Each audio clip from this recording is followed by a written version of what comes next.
Hello everyone, it's Diksha Singh in front of you all and I welcome you all in my video. हम brush क्यों करते हैं daily? जब हम अपने एयर में ऐसे हाथ घुमाते हैं ये इजीली हो जाता है, लेकिन हमें सॉलिड में ऐसे हाथ घुमाने के लिए कराटे प्लेयर क्यों चाहिए होते हैं? यार अगर किसी को एसिडिटी हो रही होती है then why should we recommend them to take baking soda? अगर हमें कॉन्सेंट्रेटेड एसिड को डाइल्यूट करना है तो हम एसिड में पानी को डाल दें या पानी में एसिड को डालें? कंफ्यूजिंग है.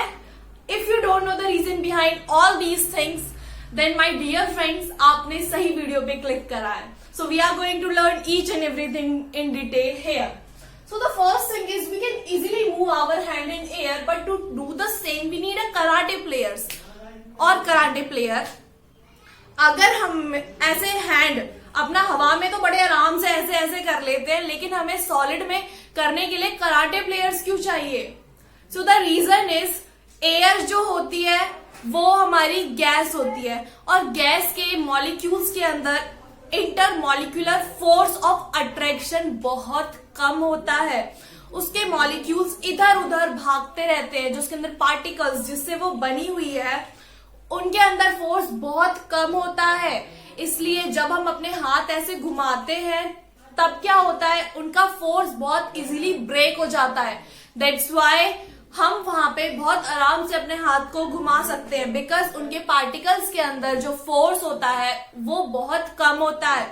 But this is not the same in case of solids. Solid के पार्टिकल्स के अंदर इंटरमॉलिक्यूलर फोर्स ऑफ अट्रैक्शन बहुत हाई होता है as compare to gases. That's why we need a karate player in that case. Means जब हमें solid में अपने हाथ को ऐसे मारते हैं we need a karate player there, because उनके सॉलिड में force of attraction between the molecules और the particles is too high, so that we can't break them easily. Now the next thing is liquids generally have lower density to as compared to solid, but you have observed that ice floats on water. देखो आपको पता होगा, आपने observe किया होगा, photos में देखा होगा, कितना अच्छा सीन लगता है ना जब आइस होती है वाटर के ऊपर. आपने देखा है ना कितना प्यारा लगता है वो सीन. तो यार तुम्हें पता होगा जिसकी डेंसिटी हाई होती है वो फ्लोट नहीं करता, वो सिंक कर जाता है. ठीक है, ये तो पता है जिसकी डेंसिटी हाई होती है वो सिंक कर जाता है. ठीक है, और सॉलिड की डेंसिटी हाई होती है as compare to liquids. Solid की डेंसिटी हाई होती है एज कंपेयर टू लिक्विड. तो आइस तो सॉलिड है तो उसे तो सिंक कर जाना चाहिए, लेकिन यार वो फ्लोट क्यों करता है? आपने देखा है ना आइसबर्ग, वहां पे क्या होता है, वहां पे सॉलिड फ्लोट करता है. मीन्स आइस फ्लोट करती है किसके ऊपर? वाटर के ऊपर, जो एक लिक्विड है. सॉलिड को तो सिंक कर जाना चाहिए बिकॉज उसकी तो डेंसिटी बहुत हाई होती है, but still it floats. What is the reason behind it? So the reason is very simple. जो अपनी आइस है वो किससे बनी है? वाटर से बनी है. ठीक है, वो वाटर से बनी है और जब वो वाटर से बनती है तब उसके बीच के पार्टिकल्स के अंदर बहुत सारे स्पेस रह जाते हैं पहले से ही. मीन्स जब वो बनती है तो उसके पार्टिकल्स के बीच के स्पेस क्या होते हैं? बहुत ज्यादा होते हैं. लाइक मैं आपको डायग्राम के थ्रू बताती हूँ. Suppose this is a piece of the solid that is ice. ये आइस क्यूब है, इसके बीच में जो पार्टिकल्स होते हैं ना ये बहुत दूर दूर आ जाते हैं. लाइक इनके बीच में स्पेस अवेलेबल होता है, और जब स्पेस अवेलेबल होगा इट मीन्स उसकी वॉल्यूम बहुत ज्यादा हो जाएगी. वॉल्यूम ज्यादा हो जाएगी दैट मीन्स डेंसिटी लो हो जाएगी उसकी, बिकॉज डेंसिटी का फॉर्मूला क्या होता है? Mass upon volume. Density is inversely proportional to volume. अगर उसकी डेंसिटी कम हो जाएगी, क्यों होगी कम? बिकॉज वो ऐसे स्केज लाइक स्ट्रक्चर फॉर्म कर लेता है. आइस जब वो फॉर्म होता है किससे? वाटर से. जब ये केज लाइक स्ट्रक्चर फॉर्म कर लेता है तो उसकी जो वॉल्यूम होता है वो बहुत ज्यादा हो जाती है. वॉल्यूम ज्यादा हो जाती है तो उसकी डेंसिटी कम हो जाती है, और डेंसिटी कम हो जाती है that's why it floats on liquid means water. Because आपको पता है जिसकी डेंसिटी कम होती है वो फ्लोट करना स्टार्ट कर देता है, और जब ये ऐसा स्ट्रक्चर फॉर्म होता है तो उसकी डेंसिटी लो हो जाती है, इसलिए वो फ्लोट करता है. So the next thing is, why do the gas fill the container completely in which they are kept? आपने देखा होगा हम गैस को चाहे किसी भी कंटेनर में रख दें वो उसको पूरा अच्छे से फिल कर देती है। चाहे हम उसको एक किसमें एक जार में रख दे या फिर बीकर में रख दे, लाइक कुछ हम मतलब पूरा उसे कवर करके रखे, लाइक बंद डिब्बे में कहीं पे भी रख दे वो उसको फिल कर लेती है। ये जो एयर हमारे रूम में प्रेजेंट है इसने इसको पूरा फिल कर लिया। वैसा क्यों करती है? बिकॉज एयर के जो मॉलिक्यूल्स होते हैं, पार्टिकल्स होते हैं जिनसे वो बनी हुई है, उनके अंदर बहुत ज्यादा काइनेटिक एनर्जी होती है, बहुत ज्यादा काइनेटिक एनर्जी होती है उनके अंदर, और उनके पार्टिकल्स के बीच में फोर्स ऑफ अट्रैक्शन बहुत कम होता है, मिनिमम होता है, जिसकी वजह से वो क्या होती है, हर जगह घूमती रहती है। बिकॉज उनमें फोर्स ऑफ अट्रैक्शन तो है ही उनके पार्टिकल्स के बीच में। Suppose this is the first, this is the particle, this is the second particle, ठीक है, उनके बीच में फोर्स ऑफ अट्रैक्शन बहुत कम है। जब फोर्स ऑफ अट्रैक्शन है ही नहीं तो एक दूसरे के पास आएंगे ही नहीं, और एक दूसरे के पास जब ये नहीं आएंगे जिससे वो बने हुए हैं मीन्स पार्टिकल्स से, तो वो पूरे में फैल जाते हैं। इसलिए हम बोलते हैं that gas फिल्स the container completely in which they are kept. So then the next thing is, why should we suggest baking soda as a remedy to a person suffering from acidity?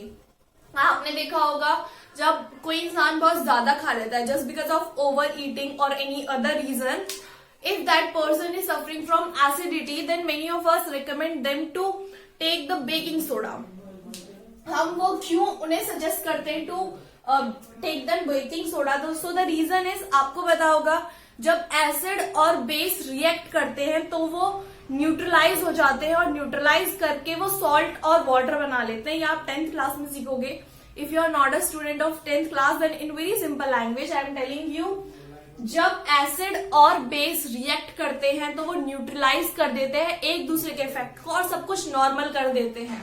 अब देखो, जब हमें acidity होगी तो वो means acid हमारे stomach में develop हुआ है, एसिड है, और बेकिंग सोडा क्या है? अपना बेकिंग सोडा बेस है। दैट्स वाई हम एसिड हमारे स्टमक में है, अब हम बेस अगर खा लेंगे तो वो वहां पे न्यूट्रलाइज कर देगा सब कुछ, और जब वो न्यूट्रलाइज हो जाएगा then the person who is suffering from that acidity can get rid of that problem. That's why we suggest a person baking soda as a remedy to cure that person. Now the thing is, why should we brush daily? The simple is same here also, because you know whenever we eat something very sugary, like बहुत sweet, जब हम sorry why we brush daily? हम brush क्यों करते हैं? So this reason is quite similar, or it is same to the previous one. Whenever we eat something very sugary or like हम मीठा जब खा लेते हैं, so what happens at that situation is that sugary food material creates a acidic situation or acidic condition in our mouth, means it decreases the pH level. When the pH level decreases, acidity increases.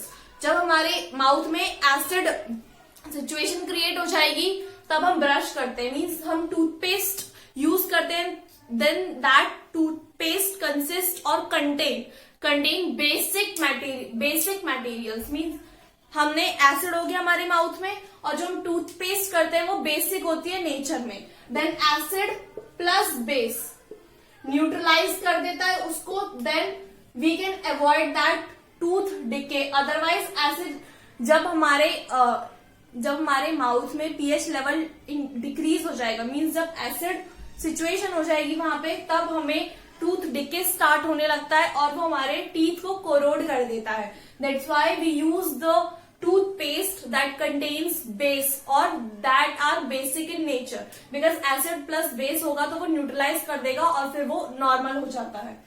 Now the next thing is the dilution of concentrated acid should always be done by adding concentrated acid to the water gradually and by stirring, not by adding water to the concentrated acid. Why? देखो, आपको पता होगा acid, concentrated acid means acid का जिसमें amount बहुत ज्यादा हो, ठीक है। डाइल्यूशन मतलब उसमें थोड़ा हम वाटर मिला के उसे नॉर्मल कर रहे हैं, डाइल्यूट कर रहे हैं, ठीक है। कॉन्सेंट्रेटेड एसिड मीन्स जहां पे एसिड का अमाउंट बहुत ज्यादा हो। डाइल्यूशन मीन्स हम उसे डाइल्यूट कर रहे हैं by adding the water to it. Now the question is like how we are going to do that. We are adding the water to acid और we are adding acid to the water. So acid है यहाँ पे, ये water है, ठीक है. हमें acid को वाटर में डालना है. वी हैव टू पोर और यू मे से एनीथिंग. हमें एसिड को वाटर में डालना है, ठीक है. एसिड को वाटर में डालना है, हमें वाटर को एसिड में नहीं डालना, ठीक है. क्यों नहीं डालना? Now listen the reason. Because देखो, एसिड को अगर हम वाटर में डालेंगे तब क्या होगा, ये होता है exothermic reaction. Exothermic means heat बहुत ज्यादा निकलेगी. जब हम ऐसे डाइल्यूट करेंगे तो हीट ज्यादा निकलेगी. अब जब हीट बहुत ज्यादा निकलेगी तो वाटर क्या करेगा, उसको एब्सॉर्ब कर लेगा. इसलिए हम क्या करते हैं, एसिड को वाटर में डालते हैं, so that the heat that is coming out after the dilution, वो यहाँ पे एब्सॉर्ब हो जाए बाय द वाटर, ठीक है. अगर हम वाटर को एसिड में डाल देंगे तो क्या होगा, हीट बहुत ज्यादा निकलेगी. इतनी हीट निकलेगी कि जो वाटर हम डाल रहे हैं वो वेपर में कन्वर्ट हो जाएगा. वेपर में कन्वर्ट हो जाएगा, फिर क्या होगा, ये जो एसिड है वो हमारे फेस पे आ जाएगा, हमारे हैंड्स पे आ जाएगा, मीन्स बाहर आ जाएगा और हम जल सकते हैं. That's why it is recommended कि हम एसिड को वाटर में डालें. हम एसिड को वाटर में डालें so that we know very well that it is an exothermic process, so the heat that is coming out during this process can get absorbed by the water, ठीक है. Water से वो absorb हो जाएगी. अगर हमने वाटर को acid में डाल दिया तो वो एसिड हमारे फेस पर आ सकता है और हम जल सकते हैं. So this was all for this video and please don't forget to like the video, to share the video, to comment below and to subscribe my channel. Yeah, thank you very much.